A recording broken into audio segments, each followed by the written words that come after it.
everybody, Janet Beckers here. I am very excited to introduce you to my guest today, Guy Lawrence. G'day, Guy. Hello, how are you? Really good. Guy and I have literally known of each other for one day. and I don't know, when I just I became aware of Guy, and then I went and listened to a recording of a podcast that he'd done with a mutual friend of ours, James Schramko, and I looked at his website and I thought, whoa, this guy, like, why don't we know each other?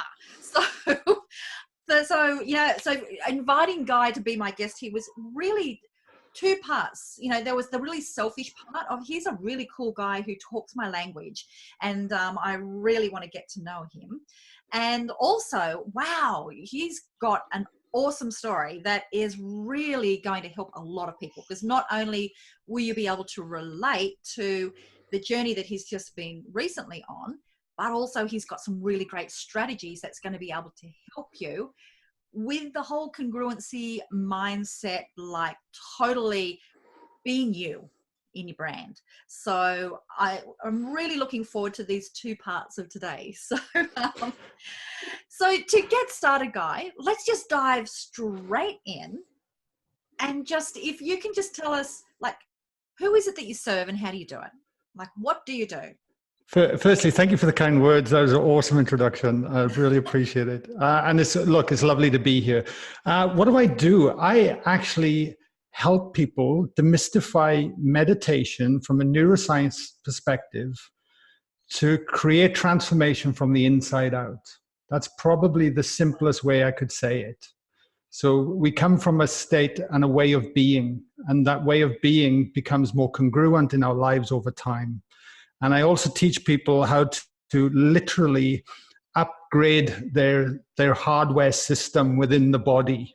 So it's almost like taking Windows version 2.0 to Windows 2020 or something like that, you could say. Yeah. And that effect will then actually alter a lot of hormonal and chemical responses within the body that we have kind of become dependent upon over time. And that becomes our familiarity. So if you're willing to start to look at this and start thinking about it from that place, you can then start to operate and start to feel emotionally and see things differently, and it starts to change your perception. Oh, wow. This is really interesting. And, this is Janet's happy place, everybody. When you've got some serious kind of, meditation is not woo-woo. It's, when you've got some really serious stuff that allows you to just really tap those parts of your brain that you don't normally have access to. And then have those things that sometimes it's hard to visualize them because they are in your imagination. And then to have the science beside it, like, that is my, that makes me happy. I love that combo. I'm kind of like a woo-woo scientist. So we're gonna really have some fun, and we're gonna sort of divide this this interview into two parts. So in the second part, we're gonna dive in further to what you've just been talking about, Guy, around this whole switching the hardware. I love that analogy, and some really practical strategies from that lovely science meets woo-woo. And so we're going to dive into that in the second part to really help you in your business. And you'll see in this first part here, like, why it's so important. Because the thing that I really loved about your story, Guy, is you already have an exceptionally successful business, which you chose to walk away from in order to start something new. So would you mind sharing your story there about what happened? And we'll dive into, not only why you did it, but we'll start then talking about how. Like, what did you do to be Sure. Yeah. And it was one of the hardest decisions I've ever had to make in my entire life, without a shadow of a doubt. And to fill people in, I was in a partnership with a company called 180 Nutrition. And 180 Nutrition, we essentially started in 2010. And we were a natural supplement company. So we actually sold like a whole food protein to the fitness market. And it was really interesting what you said earlier about science meets woo, where you've got like this divide where you've got scientists over here and you've got the woo over there. And as far as I'm concerned, both camps have really valid things that we could bring together. Oh, yeah. Right. Well, back in the fitness days, so when I'm a fitness trainer, back then we had the hardcore fitness junkies that would buy protein shakes that had muscle men or bikini bodies or weight loss this and get ripped that, and all these crazy words with crazy chemicals and crazy things. And I was actually working people with cancer at the time, helping them rehabilitate with weight training programs to help strengthen them, right? So we couldn't give them these products. And I'm thinking, if this is the fitness and health industry, what the hell is going on? And then on the other side, you had the complete hippy dippy, almost Byron Bay, green powdered, live up in the hills, eat your plants. And it was like these really polarizing things going on. And my thing was, well, they both have valid things that are good. Why can't we start bringing this together? And lo and behold, I came up with an idea of bringing a natural protein product to the fitness industry. And that's what we did. Right. But interestingly, at the time, Janet, I was in a lot of debt. I had been stock trading for many years to not great success, which accumulated the debt. I was working as a fitness trainer, and I want to put this into context because I want people to understand how difficult it was for me to make the decision when I ended up making it. And Gary Vaynerchuk, Tim Ferriss, these guys were my heroes back. I was reading their books in 2008, 2009. And the only thing I could see, because I didn't have a budget or anything, was to take on the online space because the cost of entry was quite low. Yeah. Right. And I started, and by 2012, I started a podcast and we grew the brand in 180 Nutrition and we exploded. Like, within 3.5 years, we were turning over several $1 million a year. Fantastic. If not more, and it was growing. And we were kind of like, whoa. But at the same time, it shattered a lot of my beliefs about health and fitness because my podcast at the time that we were doing with 180, when podcasting was earlier, we penetrated the market easier. And by the time I left, stepped down in 180 Nutrition in 2017, we were having 3 to 4 million downloads, I think we were at. Wow. But it was exposing me to a lot of great leaders all around the world. I could literally go, I want to get them on the podcast, and I could reach out and they would pretty much say yes. Right. So I was like a kid in a candy store in the health field. And all this, as you can imagine, you really start to see the world through a different lens. And I was fascinated about what the hell was going on in the health industry because, we've got more technology than ever. We've got more information than ever, but people are still getting sick. And that's where I was coming from, especially being working with cancer patients. But then I started looking at even deeper, like what were the root causes? What were our driving actions? Why are we making these decisions, even though we know we should be doing something different? Why are we repeating the same old patterns? What is going on within the body? And that started for me to look at what I'm doing now, looking at the mindfulness, being able to develop our awareness, develop a level of consciousness that would then allow us to see something from a different level of mind to what level of mind that created the problem in the first place. How can we do that? Do we have the gifts already within us? Are we always looking for an external to fix an internal problem? And the more I looked at these things, the more I was like, oh my God, why doesn't more people know about this work? Right? Yeah. Imagine it. So all of a sudden, as I was going deeper and deeper into the work myself, I was almost unveiling, because it's fair to say that all of us right now are not the same person we are 10 years ago. We've evolved from the problems that we've had, from the difficulties, from the trials, the tribulations. We're able to grow wisdom from those challenges. So it's safe to say that we almost need challenges to allow us to grow as a human being, right? Spot on. There's just something I wanted to point out that I love, because it's going to make sense, or not make sense. It will really relate to the next part of your story. I love how at each time here, it's like at each little step that you've gone, like from, you know, being the PT, working with people with cancer and thinking this is not going to work, you got exposed to things that really challenged the way that you thought. So that's where this company started. But then because you had this wonderful exposure, what I love about podcasting, of being exposed to all these new things, again, you evolved yourself. Like so at each stage you kind of outgrew Correct. what you were able to deliver. But there is a caveat to that, though. Right. Is that I turned philosophy, because information is just philosophy if you don't action it. Yeah, good point. So I was literally actioning in the things that I was learning. So then I was going off on different rabbit holes, going, well, I'm going to put myself through this to see if what they're saying is factual, so I could have an embodied experience and experience something for myself. Otherwise, it's still only philosophy. And the moment it's philosophy, we can only then interpret it from our past experiences. So from our past experiences are shaping our belief system to the way we perceive the world in any given situation. So we have to fill in the gaps, if that makes sense. Yeah. So you have to have a new experience to challenge old beliefs. But if you're not willing to step into the unknown and let go of control, then you generally will then keep patterning the same things, because you're clinging on to the familiar, because you've identified to you what that feels safe. But that's the very things that can be holding us back.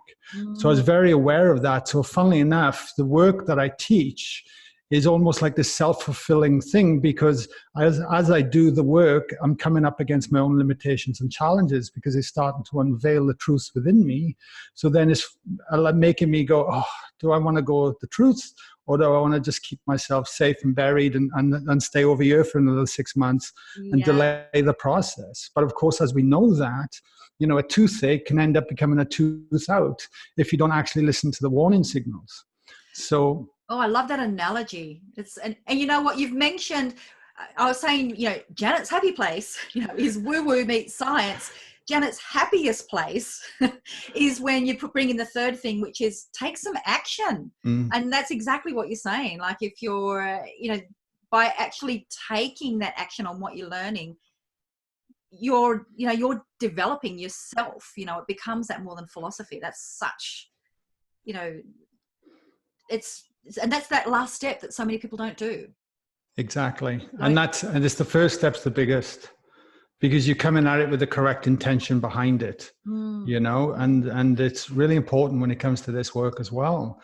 So I guess to wrap up the story and finish the answer to your question, was that as I delved into this work more, and as 180 had grown, there's more responsibilities. It's become a brand. We're selling a product. And I just felt myself drifting off into a different lane. And I was in a partnership. And at the end of the day, we were both changing. You know, it was like being in a marriage where you come to the point where you think, you know what, we need to go our separate ways, and let's be two adults here, and remain good friends and do the correct thing. Because obviously the work I'm doing now, I couldn't really take the brand in that direction. That was unfair on my partner. And at the same time, my partner wasn't really interested in what I was doing. And, you know, and there's money involved, there's manufacturers involved, there's distribution involved, there's all these things.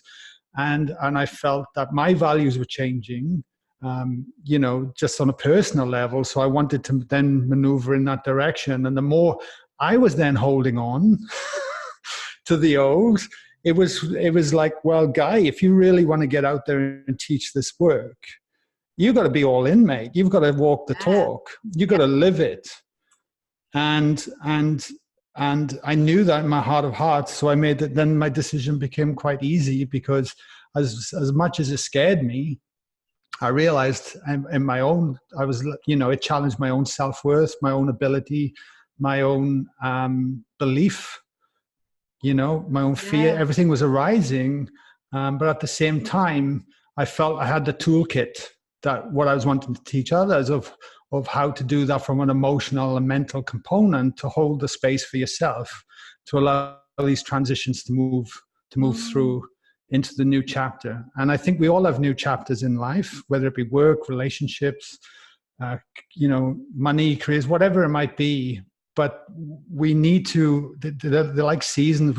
Instead of running from them, we need to honor them and just create the right environment to allow ourselves to move through them. Otherwise, they persist. Yeah. And you know what? I just love the way that you have described this, because I know that there will be a lot of people who are listening to this that have been feeling that same incongruency of, you know what, this is, I've evolved, and my business that I've created, it's not a good match anymore. And then what's the decision do I make? Do I stay in that business and then perhaps seek that self-fulfillment somewhere else? Mm-hmm. Or do I have to change things, either renovate the business, which yours didn't have that ability, it would have not worked, or detonate? Like in your case, you didn't detonate the business, but you detonate your role in it. And yes, I know exactly that feeling when you were saying that, it was a tough decision to do. Like, it's really becomes a pivot point in your life, because I know for me, and quite a few people listening here will know this story. The Romance Your Tribe brand at the time we recorded this is only about 18 months old. Before then, it was Wonderful Web Women, which was multi-award winning business, really well known. I've been going for 10 years. It was my baby, but I'd outgrown it. It wasn't reflecting what I did anymore. It was no longer a business about women role models and women for women. It was different to that. And that incongruency, I probably should have made the switch years before, but it was so difficult to do that. It was like letting my baby go. And when I finally, to make that decision, I had to work with a friend, with a coach, to work through that so that he could let me see that actually this is the right decision. And it was a true grief. Like, I grieved the loss of me saying goodbye to that business. Like, it was a true physical grief, but at that same time, like any really good grief that's cathartic, it was great. So I totally get it. Like, it is a tough decision to make, and we'll dive into this a bit more now. It allows you can hold yourself back. And if your business, it can be really holding your business back, because energetically, that what you're putting out there is not really you, not the whole of you anymore. And so people can feel like I could feel that my business was starting to shrink, even though we were doing all the same things on the surface. But that energy was wrong. It was sabotaging and white-anting it. Did you find that? Did you feel something like that was happening with you? Oh, totally. I can so relate to everything you said there. Things were getting harder for us constantly. There were so many things starting to go against us, right, that you could just go, what are the odds on that? Yeah. Like, it was ridiculous. And we just knew that there was an incongruency here with us, and to move on. And the moment I stepped down to move on, at the time, I didn't have a brand. I didn't have a name. I just knew that was the direction I was going, and I want to get this work to the masses. Yeah, that was it. And I kind of had an idea of big picture stuff of, like we spoke about earlier, about going into retreats and working more with people and being able to facilitate a community and bring people together to really start to learn this work. But at the same time, I had no freaking idea I was going to do it. None. But the moment I stepped out and give myself a bit of space to be, and things start opening up, things start aligning. If you're congruent and you take action, then that action normally leads to the next action, and then the next, and then things start to support the way. But you just have to be very mindful that you don't let the fear-based decisions that got you in trouble in the first place keep creeping in again, right, and holding you back. Otherwise, you could be presented with different opportunities, and instead of it, when you get that instant reaction, oh, this feels good, I'm going to do, all of a sudden, oh no, maybe I'm not ready yet, maybe I shouldn't do this, and then all of a sudden you're blunting, you got the handbrake on of what it is you're trying to move toward. Oh, there's a very fine. yeah, you are spot on, because actually that is a really good thing for us to bring up, is that, okay, so you took the plunge, and what is the name, so people can go and see your website? So where do they go to see your new business? Oh yeah, so they just go to my name, guylawrence.com.au, and my program's called Let It In. Let It In. Excellent. So, and I love how when you were saying, like, we actually were talking a little bit before we got on, that you knew that ultimately you wanted to be sending people, that you would be running these transformational retreats, but you didn't know how it was going to happen. So you had to, work out that process.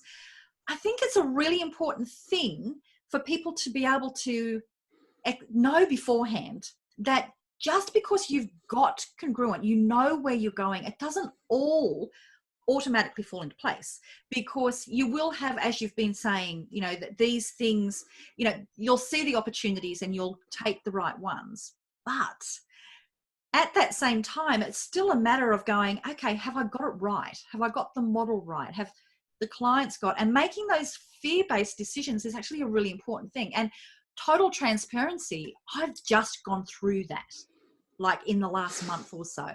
Like everything, all of the branding, all the projects and everything has gone, it's gone right. Like it's gone really, really well. But I was thinking, something's going wrong here. Why am I energetically pulling back? Is this, then you start this, the psychobabbling, what is happening here?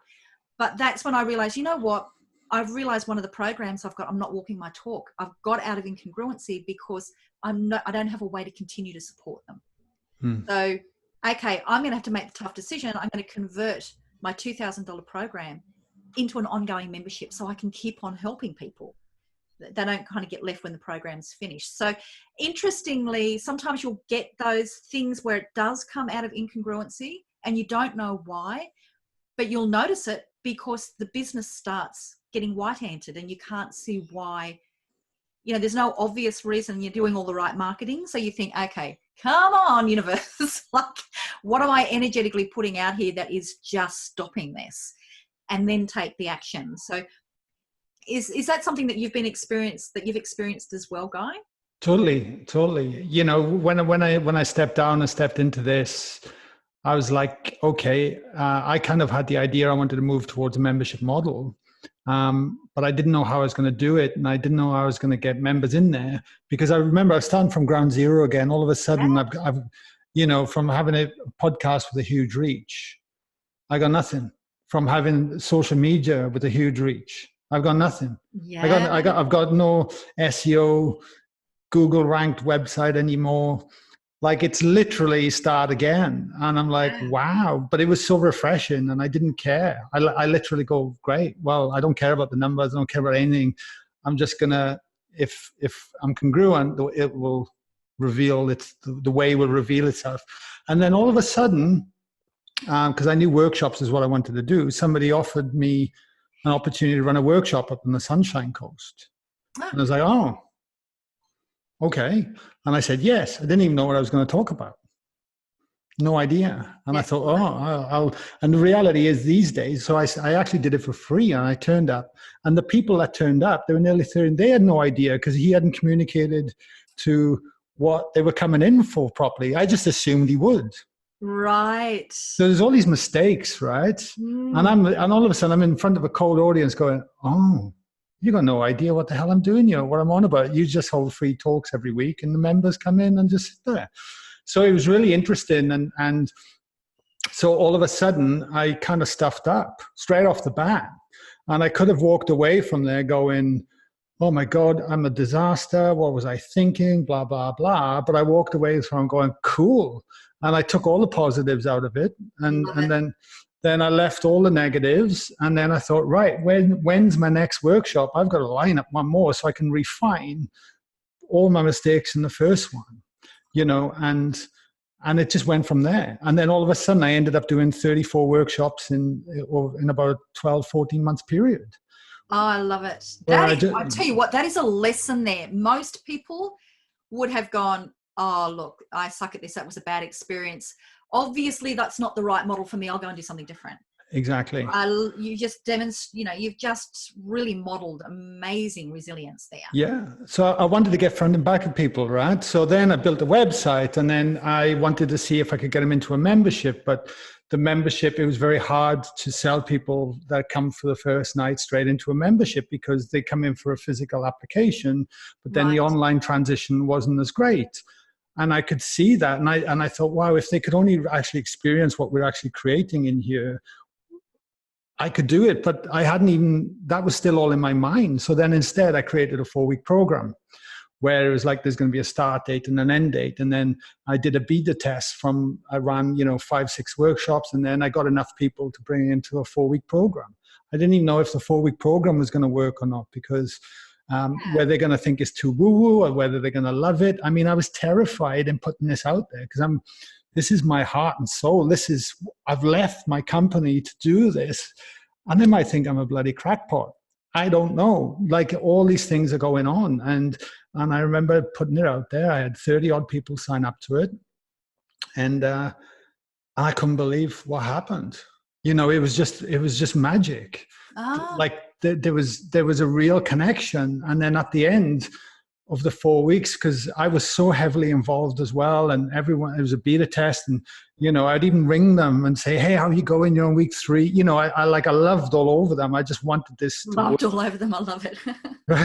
and I still do to this day though. Like, it's really important, and because I'm so passionate about it, and I got enough, and there was, all of a sudden there was a demand from the people to say, well, what now? I've learned so much. I don't want this to end. How can we continue to connect? And I was like, wow, now I'm going to start a membership. And I think 20 odd of the 30 odd signed up for the membership. Most of them are still with me 18 months later. That is brilliant.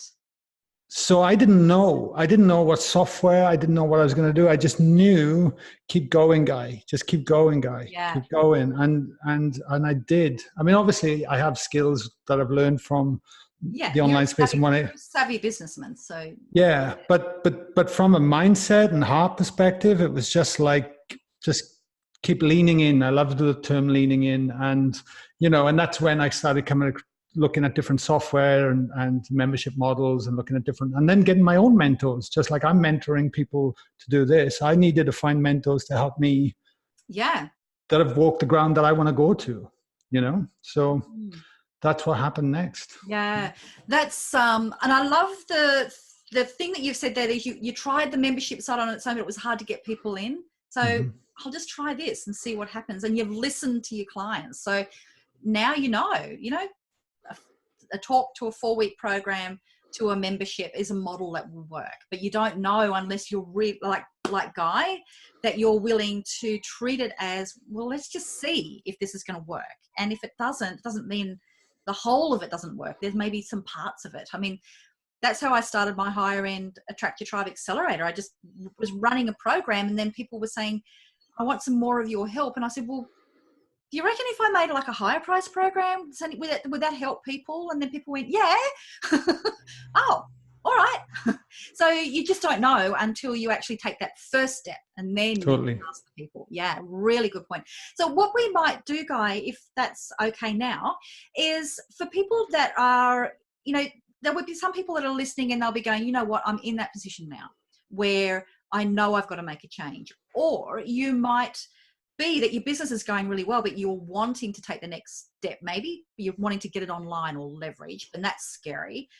Or you've been struggling hard and things haven't never quite worked in the business. So you might need to have some of these skills that are going to help you to be able to work out what's wrong. And you do take on those beautiful, that lovely, connecting, emotionally and spiritually, but also in a practical way.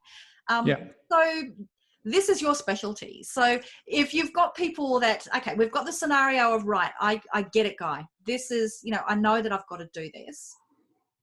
Practically, how am I going to do it? What's the first steps that I've got to take so that I know that whatever I am going to create is actually going to be congruent? I'm not going to find myself trapped again. Great question. And I think that's one of most people's biggest struggles in feeling on purpose and feeling congruent, and then stepping into that knowing if it's the right thing or not. Yeah. Right? Right. Well, first of all, I think we can never fully know until we walk the path. So it's one of the worst decisions you can make is indecision and not making a choice. I think that kills for a start, right? Spot on. So once you take that out, indecision out, then it's either yay or nay. Do we push on, or do we pull back? But I think one of the things that the first thing that came to my mind with that is, if I just break this down for a sec, because 70 to 80% of people in the Western society are running from the hormones of stress, maybe more, right? So I would say it's higher, right? And just to put that in perspective, 80% of health-related cases that go to the doctors and everything is stress-related, even though there's a chronic illness coming from it. So, and when you're stressed, the part of your brain, I think it's the prefrontal cortex, starts to shrink. And then from that position, you then end up starting to perceive every single situation from a fear-based response. So you're constantly running on worst case scenario. Right. And that's actually happening from a physiological point as well. That's happening from a physiological point. Right. Okay. Because the body is hardwired to maintain homeostasis and keep you safe. Right. So all of a sudden you're stacking the odds up against you. Now, what is the one thing humans want to avoid? It's feeling pain. Right. Or feeling anything of a negative connotation. Why do we, if you break it all the way down to what incident I'm trying to avoid, is because it's going to make us feel a certain way and we don't want to go there. So we avoid that, right? So let's think about that. So what are we very good at in Western society when it comes to this work? It's keeping ourselves distracted. Right. Okay. Right. So we have distraction constantly. For you and your listeners and everyone here, think of the last time that you didn't fill in an empty moment with something. Oh, well, I mean, even if I do have an empty moment, it'll be doing something mindful, but it's still a practical thing, like painting sanity circles. So even for me, when I'm just thinking, oh yeah, I do that. No, it's still. But that does allow you, though, to find a flow space and just become present with the brush and the moment, and have that mindfulness practice, which is beautiful. I think many of us are, we're constantly connected to our phone. We're constantly connected to our social media. We're constantly rushing around. We don't set up our day correctly. We don't have maybe a routine that will honor ourselves first before we would become everything to everyone and everyone else around us. And we're not turning that love back inward and having something for ourselves in that practice first. So my point being is that if you start to eliminate the distractions, the stresses, and start to reset the homeostasis, you start to pull away from all that and you start to see things for how they truly are, not for how you perceive them to be. So we're always ending up dumping on our perception of any given situation. So quite often our business, somebody's keen behind me. I can see your wife. We're watching you. So quite often I've lost my trail of thought completely now. The way we perceive in anything, in any situation, even in a business situation, we're actually bringing all that into the way we're perceiving that moment. And then all of a sudden we're having a warped perception of what's actually going on. And sometimes it's hard to then get clarity. And because we don't have clarity and we want to stay in control, because we've made every other decision unconsciously from a control-based place, the thought of us losing control in any way can terrify us. Because then all of a sudden we can start beating ourselves up and we can then reprove ourselves that we were right. I know I shouldn't have done this. I shouldn't have done that. And then all of a sudden we have a self-fulfilling prophecy from the way we think and the way we feel, and we continue to stay stuck in that loop. So tell me, I mean, I just, as you were saying that, I know that I was thinking, oh, have you been listening to reading my mind, because there's different steps that you go through, and I know that there'll be a lot of people here listening going, you were just describing that exactly what happens, exactly what goes through my mind. The thing that I'm thinking of is, okay, so you've got this there's a physiological thing that's happening there, that's, you know, it's not necessarily something that you can just change by going, right, enough of that, girlfriend, snap out of it. Let's just chill out and stop being, you know, stop seeing things from a fear point. If it's physiological, like there's some things you've got to change there that. Absolutely, because you keep firing a signal from the physiology up, not the other way around. Like where do we spend most of our time? In our heads.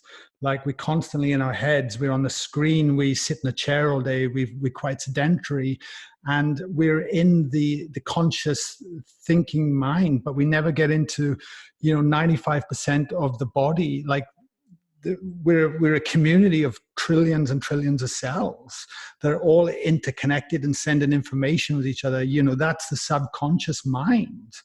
And there's a lot of wisdom in there, but because we spend so much time in our thinking mind trying to solve it from an analytical process, that's when we can stay stuck in our patterns.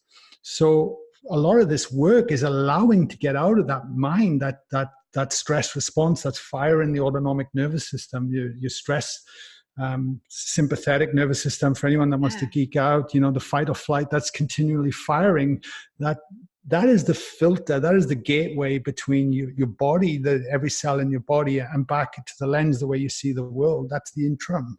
And it's about, if you can start sending a different signal to that, the wisdom of the body will literally start to surrender and let go, and then you start to get out these stress responses, and then that will start to affect the way you perceive any given situation. So that's where the tools start to come in. So as you start to influence the body and it gets you out of the mind and you start coming into the subconscious more, and you start finding more flow states, you find more creative states, you really start to then flow. And you start to roll with things to a degree, and you start to know that you're on fire, you're on purpose. This feels right. Feels right. I didn't say thinks right. It feels right. And we've really got to reconnect to the way we feel. And which is the biggest organ of the body that influences the autonomic nervous system, that controls every single system of the body, that is designed to keep you alive and safe and remain homeostasis. You know which organ it is? Would it be your heart or your gut? It's the heart. The heart, right. The gut is the whole axis. The brain, heart, and gut axis is huge at the end of the day. Right. But we can then start to tap into that and start to, instead of waiting for an external stimulus response to affect the way we respond emotionally, that then continues to fire and wire in the same way. And we got this thinking and feeling loop, because the feelings we have create certain thoughts that perpetuate the same feeling, that perpetuate the same thought. And we stay in these loops, and then all of a sudden that becomes a reality. Yeah. And that's the way. What about if we preempted this and started creating a practice where we start getting into the body and then started generating emotions without an external response, that we go inward to create the response. And then we start retraining the body. And then all of a sudden, we can slowly over time, instead of, if we're willing to go there and start to retrain the nervous system, instead of operating on 70 to 80% of the hormones of stress constantly, why not operate 70 to 80% of hormones? Because you still need a hormone to produce love, joy, gratitude, appreciation. There still needs to be a chemical response. So why not preempt those states and train the body and train every cell in your body to get addicted to those states as opposed to the others? And then all of a sudden, you're going to start alleviating the stress response. And then you're going to start to become a way of being. And then once you start to get in those states more, you're not going to want for so much. You're not going to be striving constantly to get to this point. When I get to this point, I'm happy, because I'm happy now. I have this day. I have this moment. This is a gift. The fact that we can be talking on this podcast right now and communicating, it's amazing. And if you start creating from that place daily, you can't tell me you're not going to make inroads going forward long term. Yeah.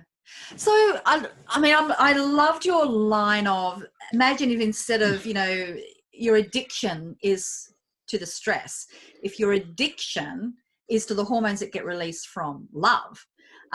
So to now take this to like some practical steps that people can take this week, some action steps that's going to help people to be able to start, reprogramming so that they're not having that addiction, to the stress, that they're starting to develop that lovely addiction to, you talked about all those other things, but I'm just going to go for love, because that's kind of like that's my driving force. That's actually one of my strong, mission statements within our business. Everything is based on that. So I know that people, when they come, I know that you've got all the tools. That's what you've created. So for people this week, like just 1 or 2 action steps that they can take this week that's going to start that process. Sure. There's a few steps. Yeah. Because at the end of the day, there's a term in neuroscience called metacognition. Okay. And metacognition means being the witness, being the observer. Like, who's thinking about your thoughts? Yeah. Can you think about your thoughts? Yeah. So who's doing the thinking? It's the essence of you. And metacognition is about being the observer. So so one simple exercise you could do daily is just for 5 days or a week, set your alarm to go off once an hour. Okay. And check in with yourself. Where am I at right now? Am I running on stress? Am I finding myself rushing around? Am I continuing to feed my body hormonally that I have done for the last 30 years or whatever? What are my thoughts right now? Am I thinking negatively? According to the model of psychology, 70% of our thoughts are generally negative each day. Yeah, that's sad. Hey, maybe a lot. Like, I often joke in a workshop, but I'll say, if I put a megaphone up to your head and I could turn it on and hear what's coming out, what would be the tone of that? What would be the energetic feel of that right now? And I would say, would you talk to somebody else like that? And they'd be like, no way. It's like, well, why do we talk to ourselves like that? What is reinforcing that action in the first place? So as you can imagine, if you got a negative loop and then a negative connotation, then it's going to create a negative emotion and feeling. And because it's our feeling, it feels real to us. But it's not necessarily real. It's just coming from our own perception of any given situation. So it takes a level of humility to step outside of that. And that's the first point. So it's almost like trying to break a sugar junkie down or something where, you're trying to get off sugar. And the moment you start denying your body of that sugar, what starts to happen? Right. Cravings, right? Yeah, yeah. Well, it's the same with your thoughts, because you're producing chemicals every time you think. So you're having a chemical addiction going on from the way you behave and think. So that's why, just as the simple act of checking in every single hour, you're giving yourself an opportunity to break that cycle. But that's not going to happen overnight. Yeah. It's a practice. This is a practice and a process. Yeah. I catch myself negatively every day still. There's things, but I learn and got the tools and things constantly. There's many other elements because you can use physical aspects as well to stimulate the nervous system and start to change that. But that is a simple thing. And if you don't want to interrupt it, that means you're driven more by the way you're being, and you don't actually want to change that, so that your past experiences are holding you back more than the way you want to embody your future. Love it. You know what? That is such a really simple, practical tool. I'm a person that has an alarm that goes off all the time. Like, I've got an alarm that goes off at 10 to 8. Have you planned your day yet, Janet? Another one that goes off at the end of the night at 9 o'clock. What's 3 things you're grateful for, Janet? So there's all these little, so I can really relate to the practicality of, just try it for a week, everybody, where you're going to have, every hour during your waking hours, do what Guy says, is have that alarm that goes off that just is that trigger for you to go observe. Like, I think that is a brilliant idea. And just being that reality check of, did I want to do the reframe? Did I want to pick myself up here? Or am I just actually really enjoying wallowing in this? Is just that simple activity. I can really see how that can totally change what you're doing. Because we will very often set the intention of, I'm going to keep it, I'm going to observe, I'm going to, but very often we'll just get busy and not do it. So that simple alarm thing, really Yeah. fun. And then to layer upon that, knowing that the heart is an organ of influence, is that if you bring your awareness, you can literally put your fingers. I mean, I have a free guided meditation we spoke about earlier off air, but for 7 minutes, which guides you through this process. But essentially, if you put your fingers on your heart and close your eyes, you can then take all your sensory experience. Think about it, right? You've got your senses are constantly on with this. You're trying to shut all that down, and you return all your awareness inward into the most powerful organ in the heart. And you're now telling your body, I feel safe. I'm here. I'm now. And that's allowing to start to break that stimulus that's going on in the moment. And if you bring all your awareness to that center and you start to breathe in and breathe out of that, imagine breathing in and bringing out of your heart center. You can then start, because there's a whole huge other component about the breath as well and how it influences the autonomic nervous system. But with those combined, you can literally start to change those states back in. So then instead of, if you start to then preempt the feelings of gratitude, of joy, of appreciation, you start to visualize those things, the deeper meaningful things in your life. Why are we running a business? Why am I taking these steps? Why do I want to earn that money? What's it all leading for? What's it meaning to? What is it I want to bring into my life? What does my end result look like? If you bring all that and start to visualize that while you're holding it there in your heart, you're really going to start to influence that stress response greatly. And then you bring in a lot more meaning and a reminder to why you're really doing these things in the first place. What is going to drive you up in the morning? What is your purpose? And as you start to get away from those states over the weeks, over the months, and you start becoming more in a way of being and start creating a practice in the morning, you could start first thing before you do anything, do that. I mean, it's 7 minutes long, right? Yeah. You're then reframing yourself, and then instead of having a day that might snowball out of the wrong direction, you're really starting to set yourself up for a more meaningful day. And as you find more meaning, if you can find more meaning in the moments, more meaning and more consciously present with the person you're about to speak to in the street or in the coffee shop or whatever it is you're doing, and start acting those things, I promise you, the ideas will start to flow more. The synchronicities will start to flow more, because you're starting to let go, and you're letting go of the grip that's been holding us and behaving a certain way for a long, long time. I love it. So, you know, what I might do just to wrap up, because honestly, I could talk to you for days, just days, because really, once you know strategies when it comes to growing your business, you know, that's just the basics. You know, the things that grows your business and grows you personally is the stuff we're talking about today. But this is the stuff that makes decisions easier, the stuff that gives you the confidence to step up. Like, you can never, ever have enough mastery of this kind of work. And I love how you've really talked about those physical things and that addiction. I totally relate to that addiction to the stress, where you might say to yourself, no, I'm not. But you've talked about that. And I love how you've got that counter. So